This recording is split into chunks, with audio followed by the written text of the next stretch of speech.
Cerca de 70% de nosso planeta é composto por água, e toda essa água compõe os mais variados tipos de ecossistemas aquáticos que são importantes a toda a vida na Terra, sendo fundamentais na nutrição de animais e plantas, no processamento de resíduos e até mesmo para o controle da mudança climática.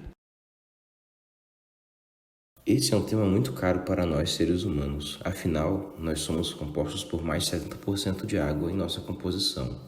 Ela define quem nós somos. Nós precisamos de água potável para sobreviver, também a utilizamos para recreação e turismo e, no caso do Brasil, até mesmo para gerar energia.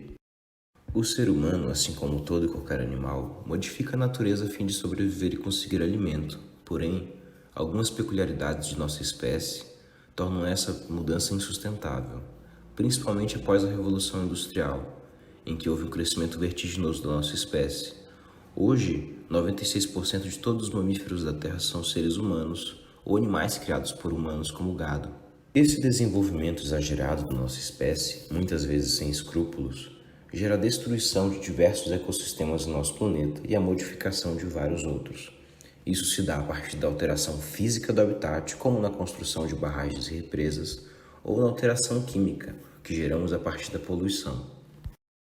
Outras formas de impactos ambientais podem ser causadas pela nossa espécie, quando nós adicionamos acidentalmente ou até mesmo intencionalmente espécies invasoras a um ecossistema, ou quando removemos espécies de ambientes.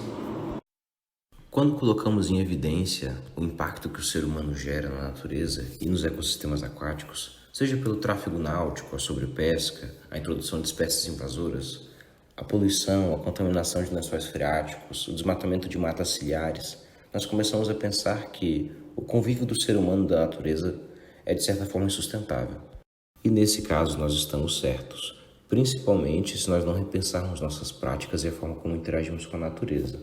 Contudo, é possível adotar medidas paliativas para reduzir os impactos que o homem causa no meio ambiente e até mesmo tentar recuperar ambientes completamente degradados. Algumas práticas devem ser adotadas para que isso se torne possível, como, primeiramente, a preservação dos ambientes que não foram completamente degradados ainda, para que não seja necessária uma recuperação posterior. Isso pode se dar, por exemplo, pelo estabelecimento de áreas de preservação permanente, ou APPs. Estas são áreas protegidas, cobertas ou não por vegetação nativa, com a função ambiental de preservar os recursos hídricos, a paisagem, a estabilidade geológica e a biodiversidade, proteger o solo e assegurar o bem-estar de populações humanas. Do ponto de vista da preservação de ambientes aquáticos, muitas vezes as APPs são estabelecidas para ajudar a preservar nascentes e matas ciliares de rios. Também podem ser estabelecidos parques nacionais ou estaduais para ajudar a preservar esse tipo de ambiente.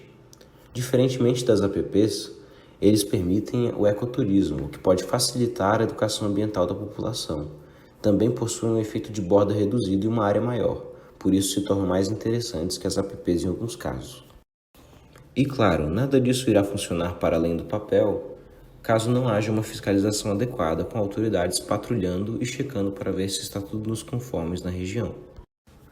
Quando o ambiente aquático se encontra num grau muito grande de degradação, não é mais possível realizar sua preservação, porém é possível tentar uma restauração, isso é, retornar as condições desse ambiente próximas a antes do distúrbio. Essa é uma tarefa difícil, já que as causas são muito particulares em cada caso. Um exemplo disso são ambientes degradados por poluição. A poluição pode se manifestar por diversas formas, seja ela por resíduos sólidos, como lixo, ou por resíduos líquidos, como esgoto, até mesmo a poluição do ar, uma vez que isso pode gerar chuvas ácidas. E claro, a poluição também pode variar em sua composição química. Então, devemos nos atentar às causas particulares do desequilíbrio em cada ambiente aquático, visto que, mesmo quando a causa é a mesma, a poluição, ela pode se manifestar de formas diferentes. Logo, para um ambiente que possui uma degradação devido ao esgoto, a forma mais eficiente seria com o tratamento de esgoto. Já para a poluição no ar, filtros nas chaminés das indústrias e nos exaustores de automóveis pode ser uma boa solução. Já para resíduos sólidos, como lixo, o estabelecimento de um plano de manejo do lixo da região mais eficiente pode ser uma boa solução, podendo depositá-lo em aterros sanitários preparados.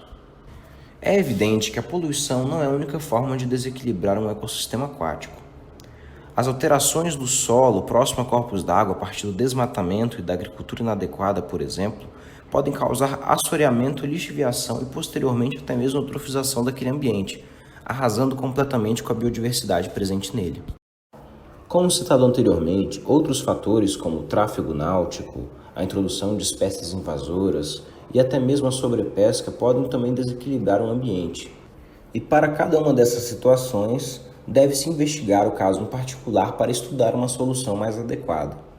Mas algo que não pode deixar de ser mencionado como método para a recuperação do equilíbrio de um ecossistema aquático é a biorremediação e o uso do incremento biológico.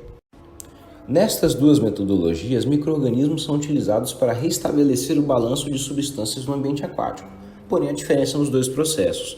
A biorremediação consiste em utilizar micro-organismos para realizar uma desintoxicação da água, removendo metais pesados e outras diversas substâncias tóxicas.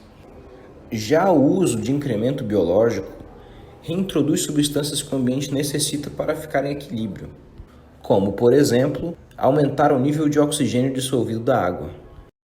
Um caso conhecido do uso do método de biorremediação na descontaminação de ecossistemas aquáticos foi utilizado no lago de Oak Ridge, que estava contaminado com altas concentrações de urânio. Nesse caso, foi utilizada uma bactéria que consegue metabolizar o urânio em outro composto menos tóxico. Já para um caso de incremento biológico, podemos utilizar como exemplo o reestabelecimento das matas ciliares do rio Turkey, em Nevada. Houve o controle do fluxo de água do rio, que anteriormente havia diminuído devido a represamentos, e o monitoramento dos nutrientes dissolvidos. Com isso, além da proteção do rio durante a época de produção de sementes de salgueiro e de álamo, houve a recuperação do ambiente. Isso significa que o emprego de uma metodologia de incremento biológico pode ser utilizado tanto para combater a degradação por poluição quanto a degradação por desmatamento. Outro exemplo de incremento biológico é a utilização de corais, retirados tanto de zonas saudáveis quanto reproduzidos artificialmente, na restauração de recifes que estão degradados. Esse transplante pode acontecer com corais inteiros ou apenas com brotos de corais, formando assim o que se chama de jardim de corais. Como podemos concluir, o emprego de técnicas de recuperação e de preservação ambiental são fundamentais para uma melhor relação entre ser humano e natureza e devem ser utilizadas com muita responsabilidade e baseadas em muito estudo das particularidades de cada ambiente onde essas técnicas serão empregadas.